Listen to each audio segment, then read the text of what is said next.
Welcome to our podcast, Resilient Heroes, where we are dedicated to showcasing the incredible journeys and contributions of women in the field of emergency management. I'm your host, Laura James.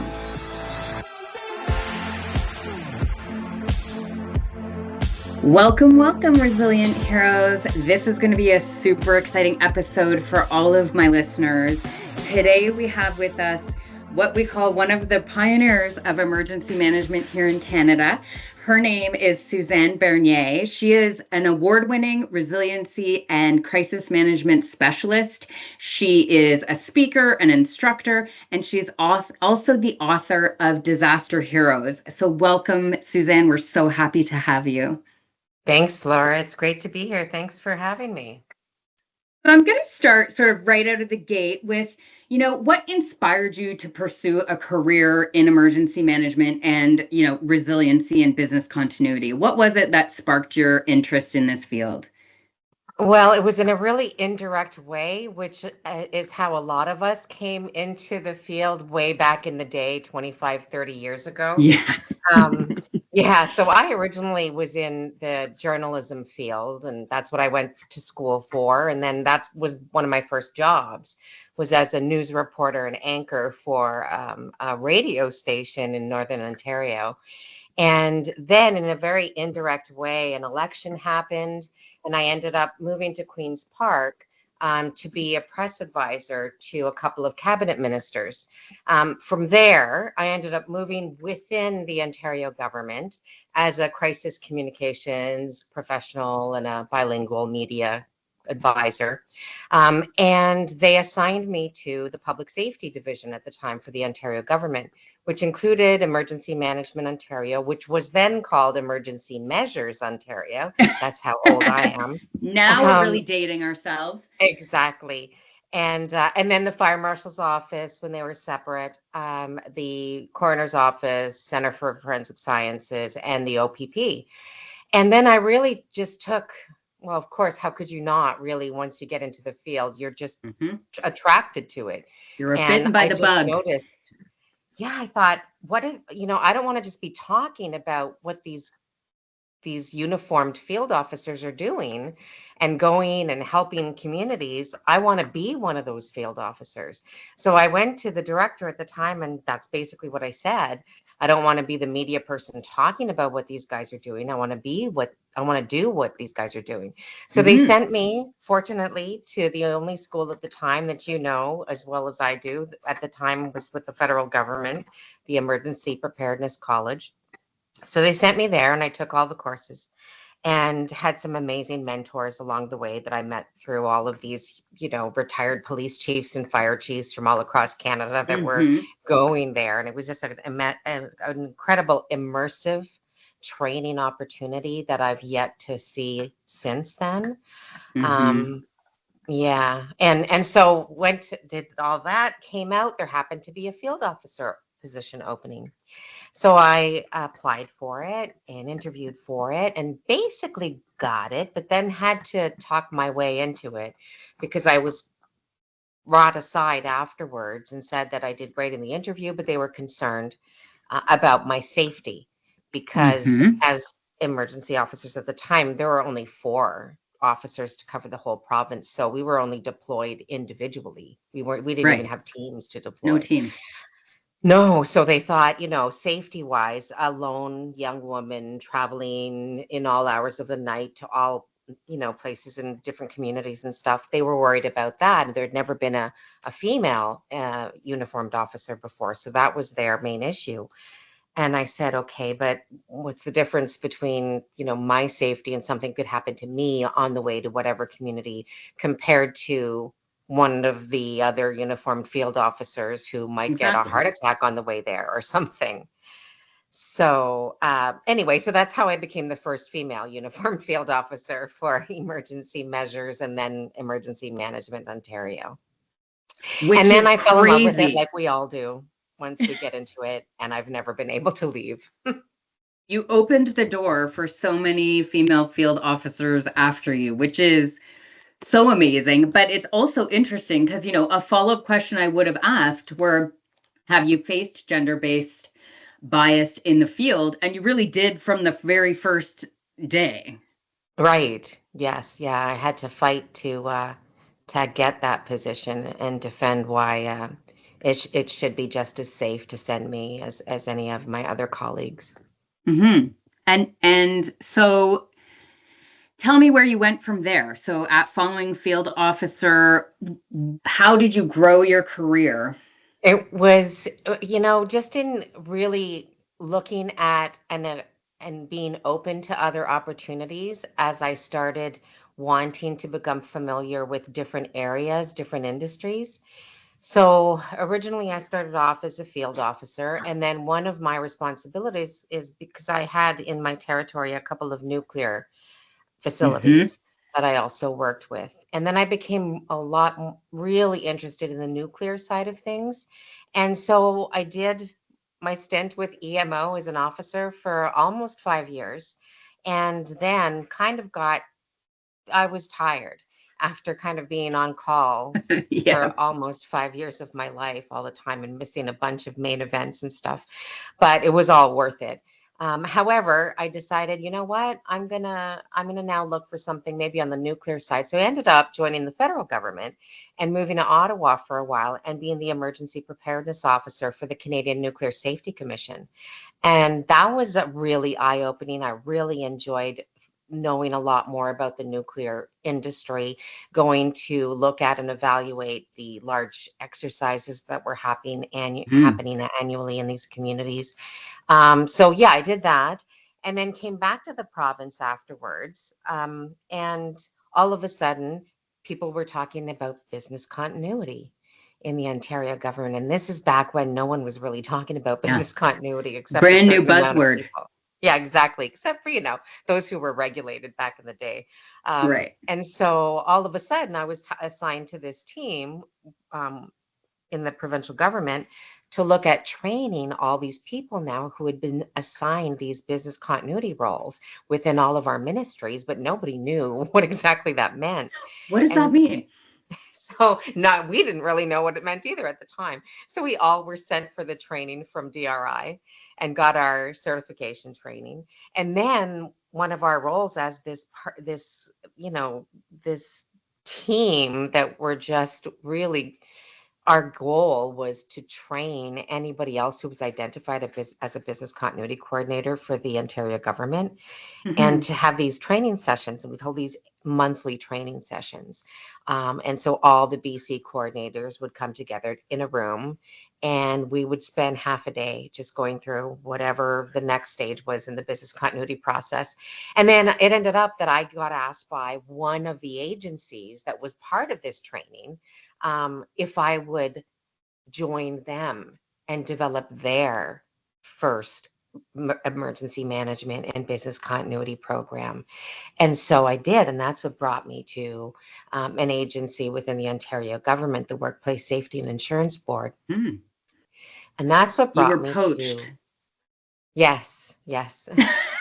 Throughout your career, actually, your career trajectory has been, people identify your skills and then want you to be part of their team.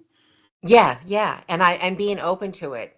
That's a thing that I know that early in my early days, I was criticized actually from a couple of mentors who said to me, because they were pretty old school thinking, right? And Yep. they would say to me, you know what, all this jumping around that you're doing, it's not going to go well for you. Like you need to stay in one place, or else you're just going to look like you're all over the place.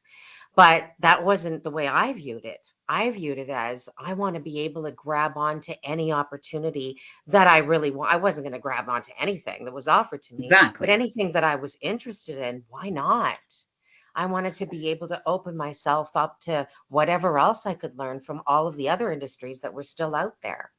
100%. And what I would say is, I feel the same way. I have, you and I have chatted offline. I've lived in 19 different places over the years because that's how you get experience in this field. And that's how you understand, by living in Northern Ontario, you understand the issues that surround communities in Northern Ontario. And that's how you learn about, each side of Southern Ontario regionally, even within our own province, which is a small snapshot of, the world we live in. It's so different. The communities are so different.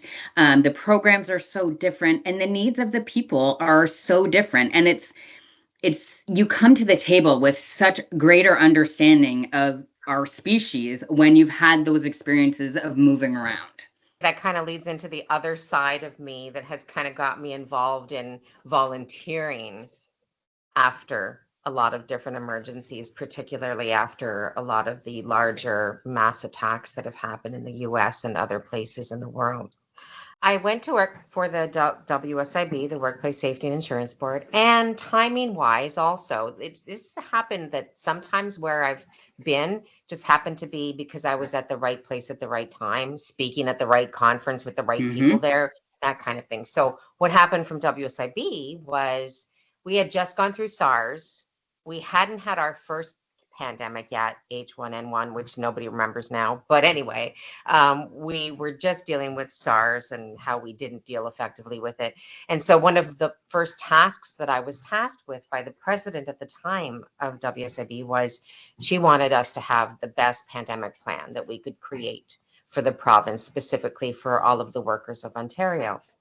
And so I did a bunch of research. I had only learned what all of us had already learned about pandemics, which was, Right. based on what we knew from a long time ago. And so did all my research, did whatever I could to come up with, an effective plan that I thought that would serve us if we entered something more severe than SARS. So I'm not sure how the UN ended up finding out about our plan, but I was asked to speak at this UN-run conference in Davos, Switzerland, based on our pandemic plan. And fortunately, I said to WSIB, hey, they want me to speak and present on our plan. Are you guys good with me doing that? And so they said yes. And so they let me go. And I went and I had this presentation and I presented it to all these scientists and different people from around the world that were there. And so I just, just presented it. And then afterwards, some guy comes running up to me. It ends up he's working for the UN. And he said that that this was one of the best pandemic plans they've ever seen. And at first I thought, wow, that doesn't really make me feel very comfortable if this one is the best that they've ever seen globally. But I mean, it was an honor to be recognized that way, I guess. And so then they asked me if I would go and evaluate the United Nations headquarters pandemic plans that they had just finished. And they asked me, do you think if you asked your employer if you could get an extended leave of absence, unpaid, and then come and develop this big exercise program for us? And so I asked, WSIB said yes, and they allowed me the time off. And so I took the time off. I went to the UN headquarters, worked out of New York for 2.5 months, I think it was in total. And it was an amazing experience. And then came back to WSIB, but then got headhunted right away. And then ended up finding out a lot more about another industry that I was very interested in anyway, which was power. And ended up being the first person to create the business continuity program and continue the emergency management program for Toronto Hydro. And that was the last real job I'd had for quite a while. Because then I ended up resigning from there after a few years to just focus on writing the book, Disaster Heroes. So that is a fantastic segue, but I'm going to stop you just to say that what a fantastic experience to be asked to speak at an international conference in Switzerland, one of the most beautiful places on earth, and then being recognized by someone there and poached again, as you are, to come and do a project for the UN and put your life on hold, basically. And as you've sort of said to our listeners, as resilient heroes, we have to be open to those opportunities. They don't come along all the time. And that really was something that you initially had a bit of imposter syndrome, saying, really, I'm the best person for this job. But, Right. taking that recognition and allowing yourself to have that experience, that's fantastic. And so I actually love that, because you never know, resilient heroes, when you're out in the world presenting, delivering training at a conference, what opportunities might arise. Keep your eyes and ears open and don't dismiss things, because it'll lead you down a different path. So I also want to say that you have such a wealth of knowledge across so many sectors of emergency management, which is also, I think, good advice for folks that don't find yourself, if you find yourself in something that doesn't jazz you every day, there are so many industries that need emergency management and business continuity specialists, that don't be afraid to take a lateral position, because it will lead to something great Exactly. in your own experience. So thank you for sharing all that. And now I really do want to hop right into your consulting work and your advocacy work and the book. So let's talk about Disaster Heroes, how it came to be, why you decided to write it, and then what has resulted from that fantastic book of stories. So tell us. Sure. Well, I was first inspired to write the book when I was volunteering, and that's something I started right after Hurricane Katrina. Well, Mm-hmm. not right after, about 18 months afterwards, we had a business continuity conference going on there, Continuity Insights, and I was speaking there, and they had invited a bunch of us speakers to stay behind after the conference if we wanted to donate our time and a few days to help rebuild some of the critical infrastructure that was destroyed. And so along with a bunch of other speakers who that was our first time ever meeting, really, a lot of us speakers. Since then, Mm-hmm. we've developed this huge friendship of all of these speakers where we originally all were speakers back in the day right after Katrina, and we all met that way. And then now we meet annually, either speaking at the same conference or helping to rebuild other communities every year. So it's a pretty great experience that started off in response to a really horrible event, obviously, Mm-hmm. that of course everybody's recognizing now as we're reaching the 20th year. Um, but I was there helping to rebuild one of the firehouses that still had to be rebuilt. And it was then that I was struck noticing how many different types of volunteers from all different areas were coming together behind the scenes and helping to rebuild all of the different communities and areas. And none of this was being covered in the media. It Nope. was all the Yep. negative. And you Unseen know how it heroes. is. Yeah, Yep. we know how it is, behind the scenes, but the regular person, which only gets a glimpse through the media, normally are only going to see the bad things. They're not going to see the good things coming together. So I thought, and then I started hearing stories, and one particular story that ended up being the first story in my book, because this was the person who inspired me. When I realized after this story of a local who'd responded and done something amazing after 9/11, and he wasn't even from New York. But it just dawned on me that there are so many other of these silent heroes out there that we never hear about, because they either have done something so amazing that they've saved lives so that you don't hear about them in the news. Mm-hmm. And so there were so many of these that I was learning about and hearing about after I started focusing more on it. And I thought, that's it. This is a sign.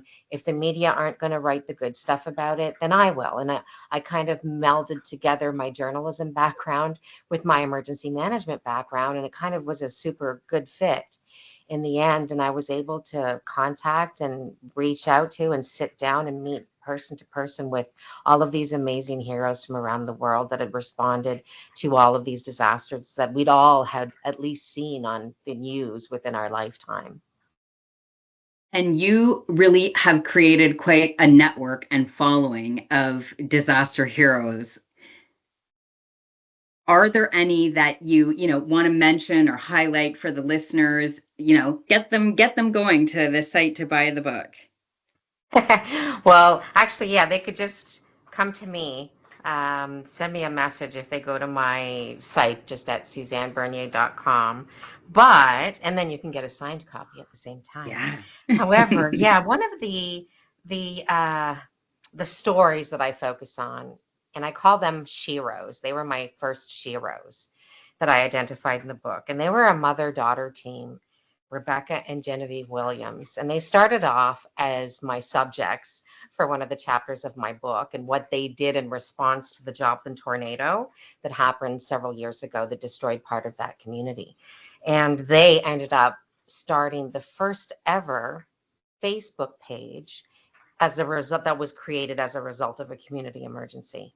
So you can imagine how many have since been created, but they were the initial mother-daughter team that created the first ever Facebook page that was created in response to a disaster to provide, in time, real time emergency information, as well as any kind of resource, directions, volunteers, all sorts of different things, donations. They were the go-to place to be.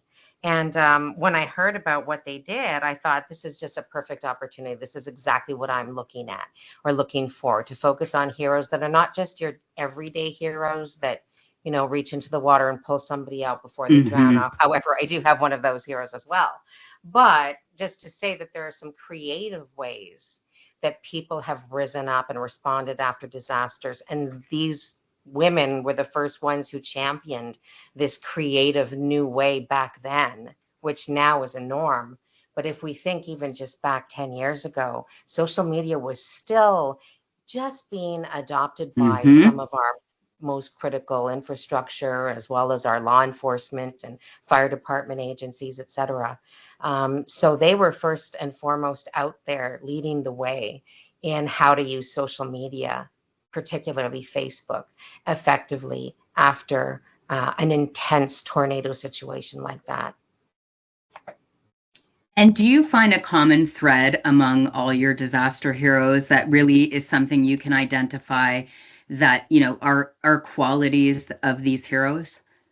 I think one of the things that they all mention is that they don't want to be referred to as heroes. And I think that's something that I've known every person that I reached out to, especially the Canadians. Interesting. Especially the Canadians were a little bit leery. They didn't really want to, they thought it felt like a little bit like bragging. They weren't even sure they wanted to talk about it or get involved. I really had to push to get my other Shiro involved, to talk about her story from Canada.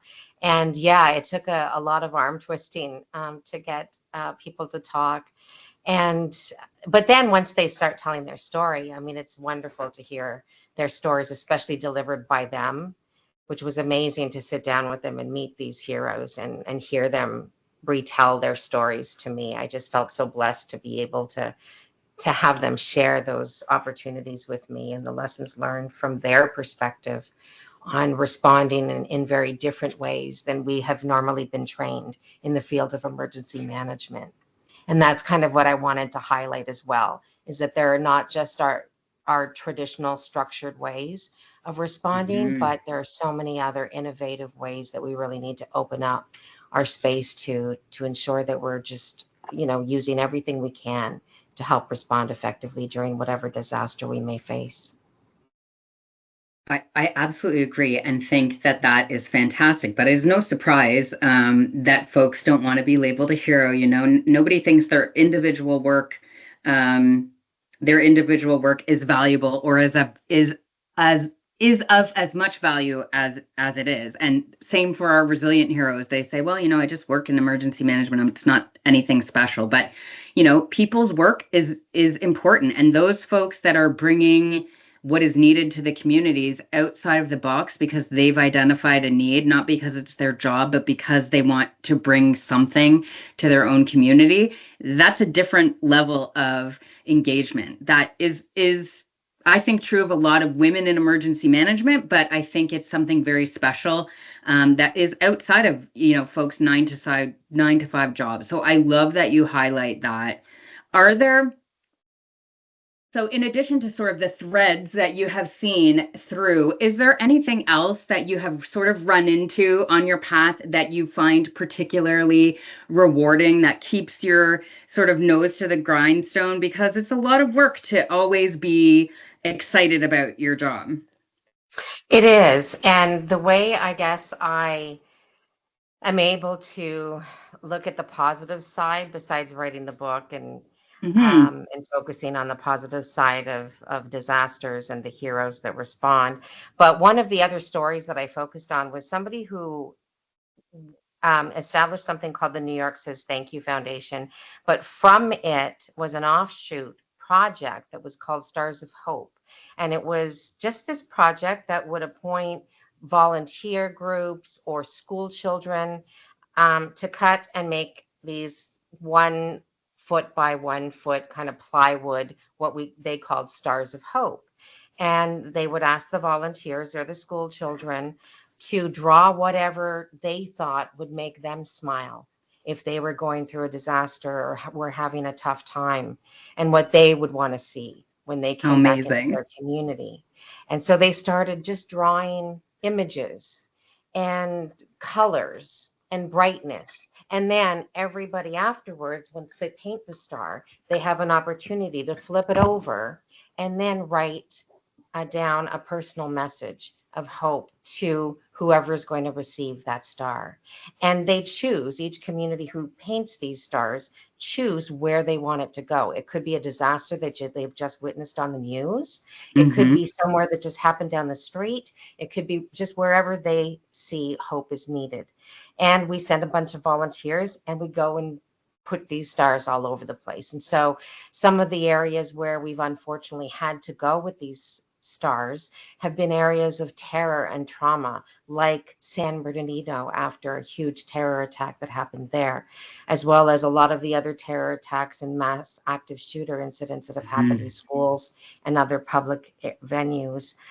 We've been to a lot of those areas with these stars, and it just gave me a whole other perspective on how we can help survivors heal. And it's not always about money.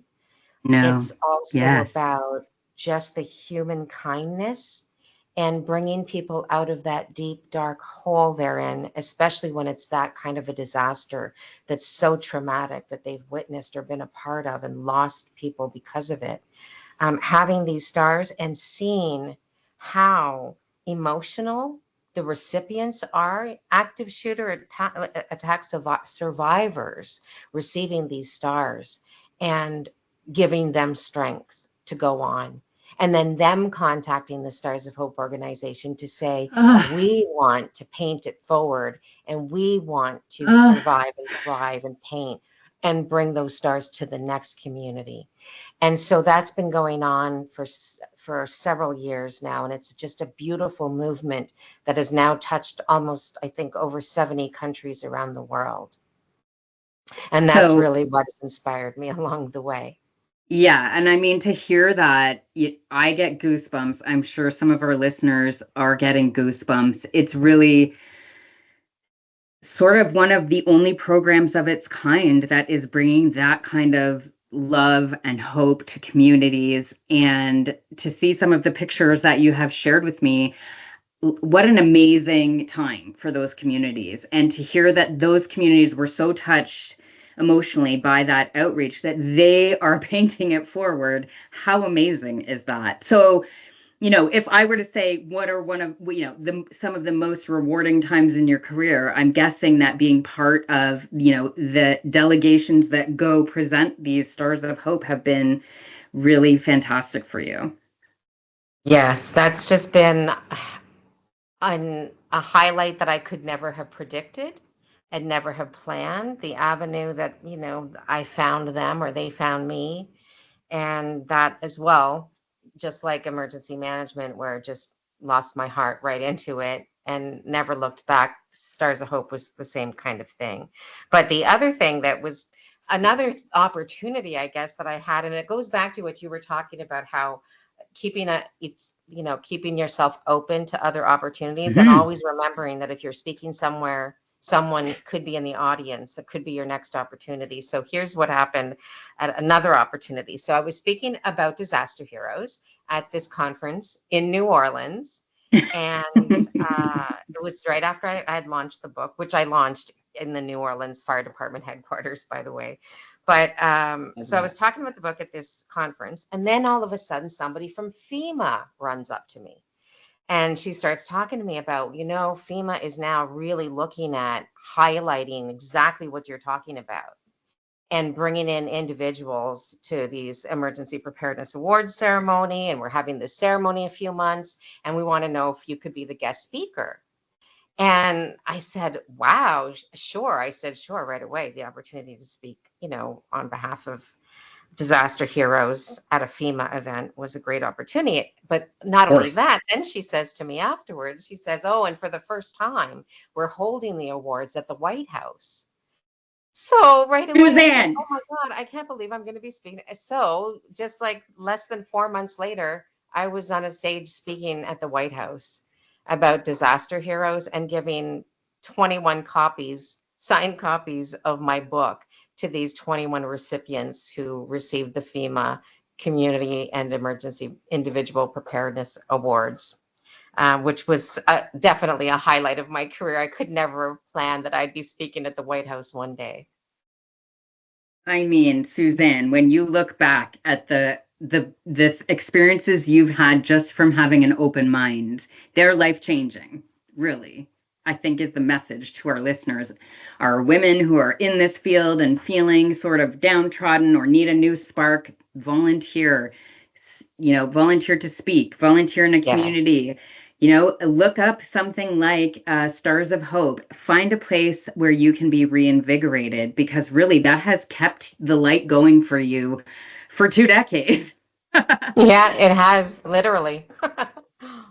And thank you so much for sharing those experiences. I think it's important to know that there's so much out there if you open yourselves up to it. Now, I want to ask you, because all of us in this world have a really tough time with sort of that work-life balance and balancing our own mental health, because we are very driven. We are used to working strange hours and, canceling things at the last minute to be there for our communities.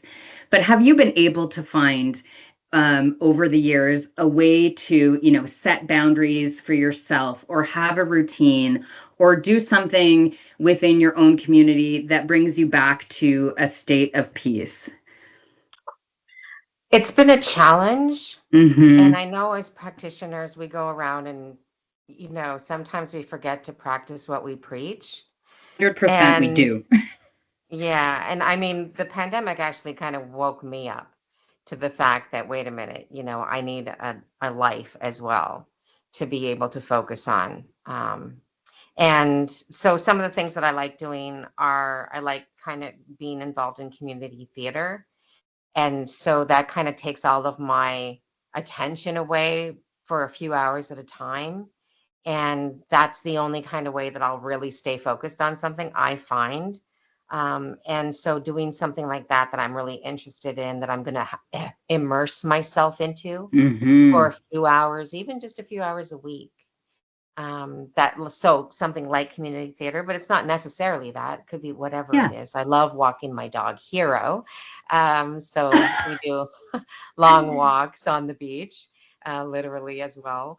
But yeah, I just think that I have become so much more aware of it. And now with every presentation that I give anywhere to any group, one of the last slides also highlights how to reach out to different areas on recognizing mental health and what resources are out there, and ensuring that we all recognize that we need to be the first ones to help ourselves as well, or else we're not going to be around to be able to help others, which is, of course, what usually gives us all our motivation. But we won't have that motivation if we fall ill, because we haven't been looking after ourselves, because we've been too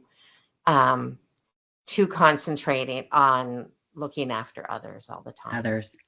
And thank you for sharing that. It has been a struggle for you, because I think, in this age of enlightenment, where we recognize now that this is an important part of our lives, that it is not something to be shy about. It's not just about fighting burnout, but it's about staying, true to yourself. That it is a struggle for all of us, and particularly, across the women in emergency management. I find It is a real struggle, and we struggle, standing in front of a slide or standing in front of a group of trainees and saying, you have to make sure you do this. This is a self-assessment. Put your own oxygen mask on first, knowing full well that we aren't doing that for ourselves in the background, and that it is a real struggle. And I appreciate you for sharing that. I think it's important for all of us to hear. And I try to take 30 minutes a day for myself, and that is a struggle. So we all have to be open and honest about what it is. And so thank you for sharing that with us.